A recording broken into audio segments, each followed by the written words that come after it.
चावल की मार के लिए मांगने जाती थी। मेरा छोटा सा बेटा 1.5 साल का था, 7.5 साल की बेटी थी। 1 दिन 2 दिन भूख के कारण ना रो नहीं पाते थे बच्चे लोग, माँ नहीं बोल पाते थे मेरे बच्चे लोग। गरीब उसको बोलते हैं जिसके घर में 2 वक्त की रोटी नहीं है, कोई खाना दाना कोई देने वाला नहीं है। माँ भी ऐसे शब्द बोल दी जो आज भी मेरे क्रेन की तरह लगा। उसका था कि तू बेटी है, पढ़ के क्या करेगी, चूल्हा फूकेगी, ससुराल जाएगी, बेटी पर आय धन होती है। बहुत खुशी की बात है कि हमारे जैसे अनपढ़ एक गोबर बीनने वाली, मिट्टी ढोने वाली महिला को पद्मश्री सम्मान मिला। कौन बनेगा करोड़पति छोटा मोटा बात नहीं है। मेरे जैसे गांव की महिला के विषय में जाके 50 लाख जीत सके, संभव ही नहीं था। अभी तक त्रस्त हूँ कि खा सकती हूँ ना पानी पी सकती हूँ, बस सेल्फी ही सेल्फी है। रो रो के बुरा हाल था अमिताभ बच्चन जी का कि, और बोले कि मैं कभी भी मेरे पिक्चर बनाना है तो आपका पिक्चर मैं बनाऊंगा। समाज के प्रति समर्पण, महिलाओं के लिए मिसाल, एक ऐसी शक्ति हमारे साथ मौजूद है जिनका परिचय हम अपने शब्दों में पूर्ण नहीं कर सकते। ये परिचय कोई 2 शब्द या 2 पेज में नहीं खत्म होगा। इस पर कई किताबें भी लिखी जाएं तो वह भी कम पड़ेंगी। त्याग और समर्पण की प्रतिमूर्त हमारे साथ इस वक्त हमारी खास चर्चा में पद्मश्री फूलवासन बाई यादव जी मौजूद हैं। और सबसे पहले हम अपने चैनल में आपका बेहद स्वागत करते हैं। इस खुशनुमा जर्नी की शुरुआत कैसे हुई, कब से छोटे से लेकर बड़े होने तक का सफर कैसा तय किया आपने? सबसे पहले पूरा न्यूज़ को मैं तहे दिल से धन्यवाद देती हूँ, आप सभी को धन्यवाद देती हूँ कि यहाँ बुलाएं और मान सम्मान दिए इसके लिए। ये जर्नी का क्या है ये तो मेरे भी नहीं मालूम था कि मैं कुछ कर पाऊँगी। बचपन में एक परिस्थिति ऐसे बन गया। कहते हैं कि सबका माँ बाप होता है, गरीब का कोई माँ बाप नहीं होता, गरीब को देखने वाला कोई नहीं होता। शायद मेरे साथ भी ऐसे हुआ। बचपन से माँ बाप थे, वो उनके हमको एक साड़ी का 2 टुकड़ा करके पहनाते थे। खाने के 1 दिन 2 दिन 3 दिन भूखे प्यासे रहना पड़ता था। और भाई बहन थे, रोते थे, शाम होता था तो मांगते थे खाना चाहिए, भूख लग रहा है। तो रात से सुबह, सुबह से रात, ऐसे करते करते हम लोग का दिन बीतता था। हमारे पास एक छोटा सा झोपड़ी था, उसमें होटल चाय का दुकान था। और हम जंगल से लकड़ी लाते थे और पेड़ में चढ़ के लकड़ी लाते, तोड़ते और उसको बेचते थे, तब हमारे पेट में निवाला जाता, नहीं तो कई दिन भूखा प्यासा भी रहना पड़ता था। एक छोटा सा झोपड़ी में था होटल, तो इसलिए हमारा पेट वेट भरने में बहुत तकलीफ। और माँ बाप रोते थे, हम लोग को खाना नहीं मिलता था तो माँ बाप रोते थे। और उस समय में मेरे मन में लगता था, बाकी भाई बहन तो रो रो के पेट दबा दबा के रोते थे, लेकिन मेरे मन में लगता था कि ये क्यों हो रहा है, बाजू वाले के घर खाना बन रहा है, हमारे घर क्यों नहीं बनता, हमको इतना परेशानी क्यों झेलना पड़ रहा है। ये बचपन से मेरे मन में सोच। तो मैं वहाँ ट्रैवल कंडक्टर आते थे, पेन और पैसा उसके जेब में देखती थी। मेरा मन एक लगाव हो गया उस पेन से और पैसे से। उम्र था 7 साल, ज़्यादा उम्र नहीं था, लेकिन फिर भी इतना सोच था कि ये पेन में बहुत ज़्यादा पढ़ाई करने के कारण इनके जेब में पैसा है, इन लोग पढ़े हैं तभी इन लोग पैसा कमा रहे हैं और दोनों समय खाना खा रहे हैं। मैं भी पढ़ूंगी तो मेरे पास भी पैसा होगा और हम दोनों समय खाना खाएंगे और मेरे माँ बाप नहीं रोएंगे, यही तक सीमित थे। तो मैं दौड़ते हुए स्कूल जाती, स्कूल से बाहर निकाल देते क्योंकि कपड़ा नहीं रहता था पहनने के लिए। साड़ी के टुकड़ा था तो उस साड़ी के टुकड़े पहन के जाती थी, गुरुजी हाथ पकड़ के निकाल देते कि तू जा मत आ, यहाँ तेरे पास कपड़ा नहीं है, स्कूल पहनने का कपड़ा नहीं है, बस्तर नहीं है, भर्ती नहीं। तो ऐसे कई दिन तक मेरे साथ ऐसे होता था। तो मैं एक दिन ऐसे हुआ कि अपने बच्चे लोग मेरे जो जोड़ के थे ना, उन लोग खेल रहे थे कीचड़ में और मेरा भी मन था कि मैं भी पढ़ूं लिखूं, लेकिन इस होटल के पीछे में ही पन्ना पड़ा रहता था ना स्कूल का, उस पन्ने को सुई में सिल के होटल में बैठ के पीछे तरफ बैठ के मैं पढ़ते रहती थी। बच्चे लोग जोड़ जोड़ के स्कूल में पढ़ते थे, मैं वहीं पे स्कूल के में भी बाजू में होटल था, मैं वहीं पे पढ़ते रहती। एक दिन गई दौड़ते हुए स्कूल में और बोली गुरुजी मेरे को पढ़ाओ ना, मैं भी पढ़ना चाहती हूँ। गुरुजी बहुत जोर से डांटे, उस दिन इतना ज़्यादा डांट दिए कि मेरे को रोना आया। और मैं आके अपने बाबूजी को बोली कि बाबूजी मोहुल पढ़ाना, मैं भी पढ़ना चाहता हूँ, छत्तीसगढ़ी में हम वो पढ़ेंगे बाबूजी, पढ़ना है। बाबूजी बोले बेटी हम गरीब हैं, 2 वक्त तक रोटी नहीं खिला सकते, कहाँ पढ़ाएंगे, तो पढ़ने के नाम मत ले।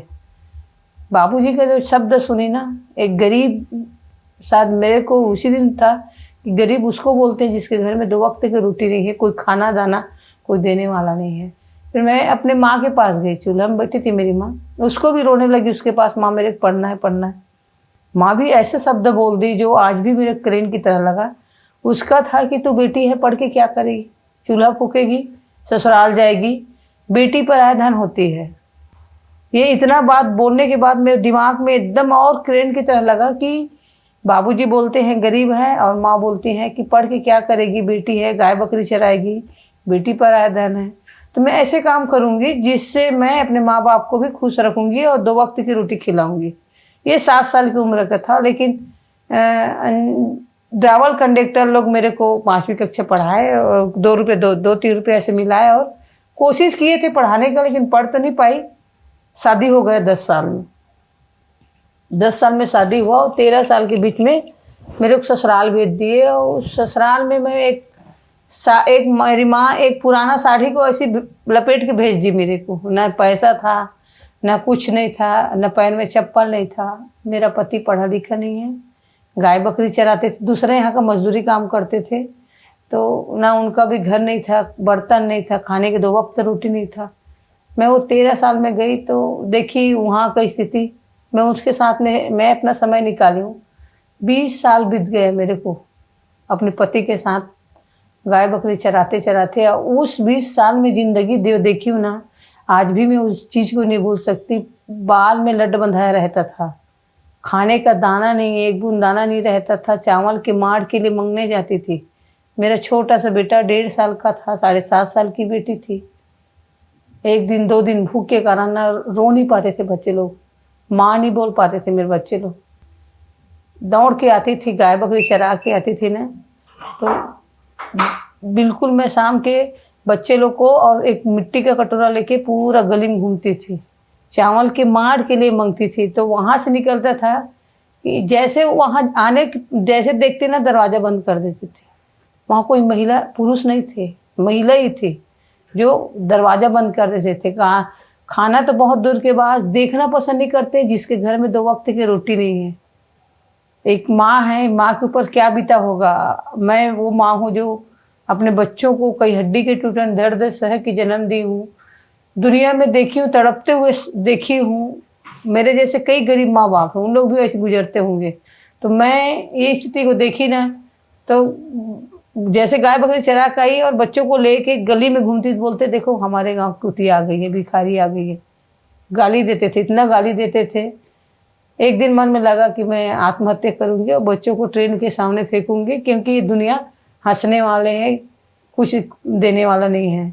तो उस दिन मेरे बच्चे लोग 2:30 बजे का समय था, 3 मई का समय था, बच्चों को फेंकूंगी, मैं मरूंगी। लेकिन दोनों बेटियां सामने आके पैर पकड़ ले कि माँ हमको नहीं मरना है, जीना है माँ, हम जीना चाहते हैं।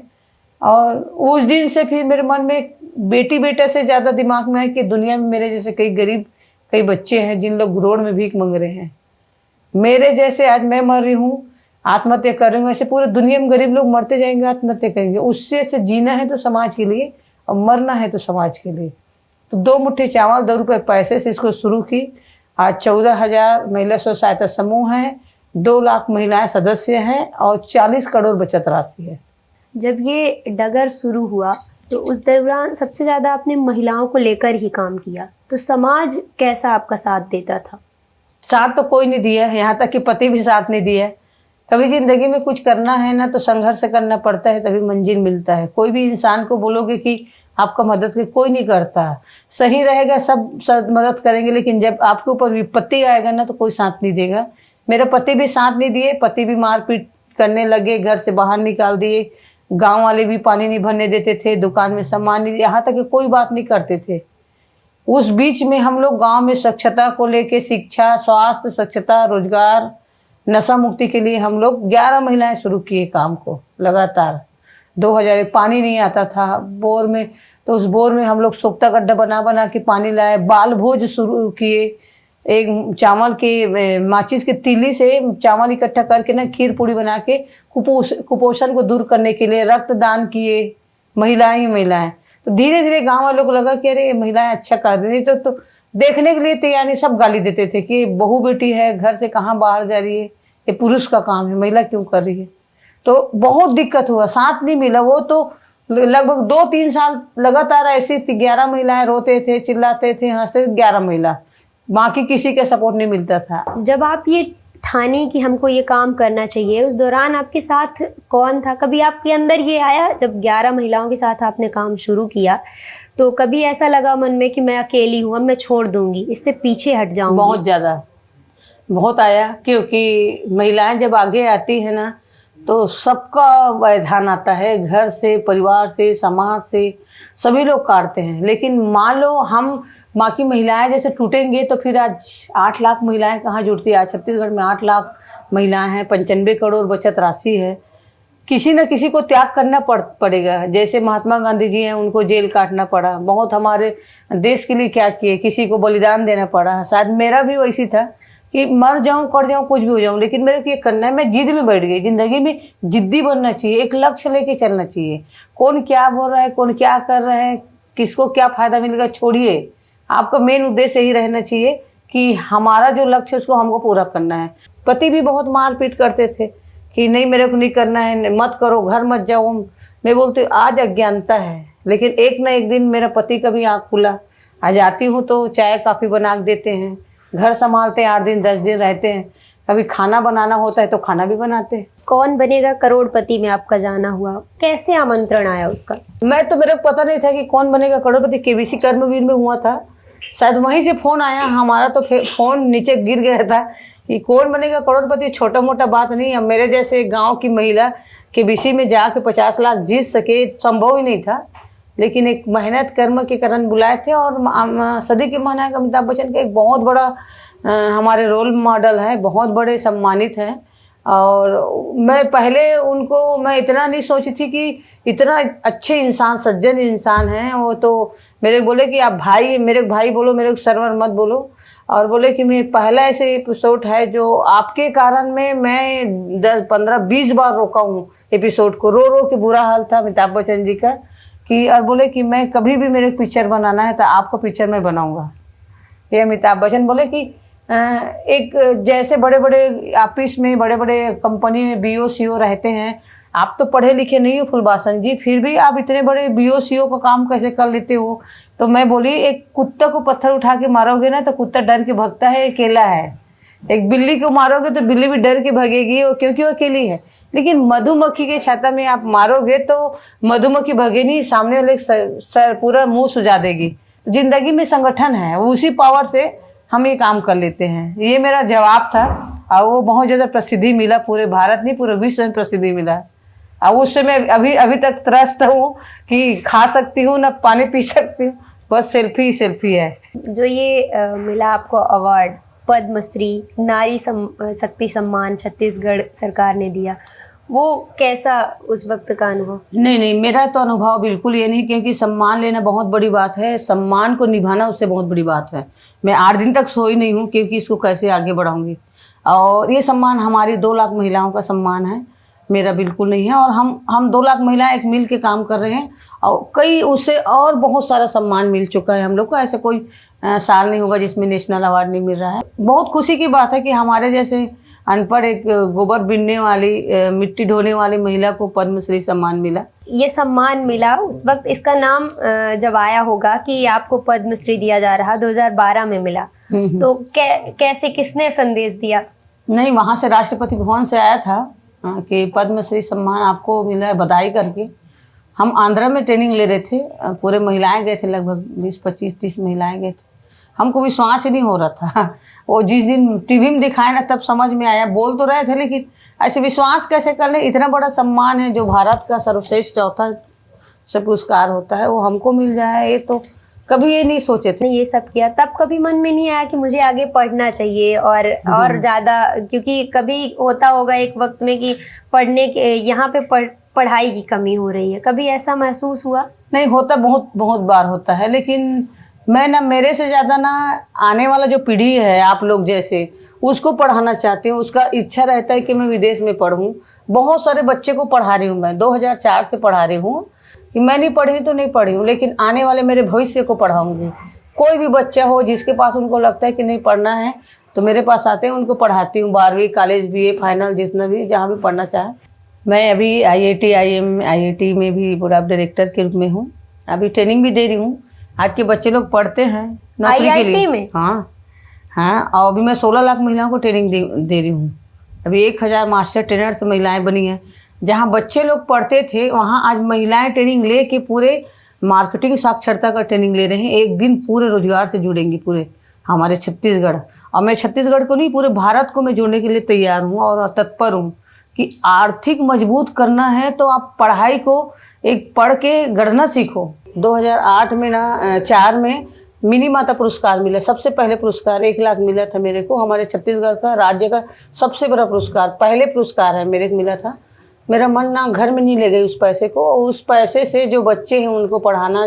कई बच्चे लोग घर नहीं है, हमारे यहाँ आदिवासी ज़्यादा है, ना घर नहीं है।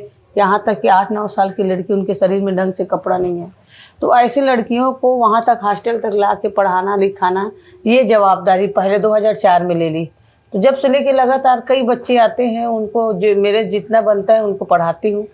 और मैं खुश नसीब हूँ कि आज वो बच्चियाँ मेरे साथ जुड़ के काम कर रही हैं, कराटे सिखाती हैं वो। आगे की क्या सोच है परिवार के साथ? आगे क्या प्लानिंग है? मेरा तो जिंदगी भर मरते दम तक मेरा है, मरूंगी तो दे दान की हूँ। तो ये थी हमारे साथ फूलवासन बाई, पद्मश्री सम्मानित। इनके वचन आपने सुना, किस तरह की इनकी सोच है। इतना बड़ा नाम पद होने के बाद भी ये इतनी अच्छी सोच लेके आज चल रही हैं। समाज में कई ऐसी एक नहीं लाखों महिलाओं का भविष्य सुधार रही हैं और आगे भी इनका जीवन जो है इसी त्याग और समर्पण के साथ चल रहा है और चलता ही रहेगा।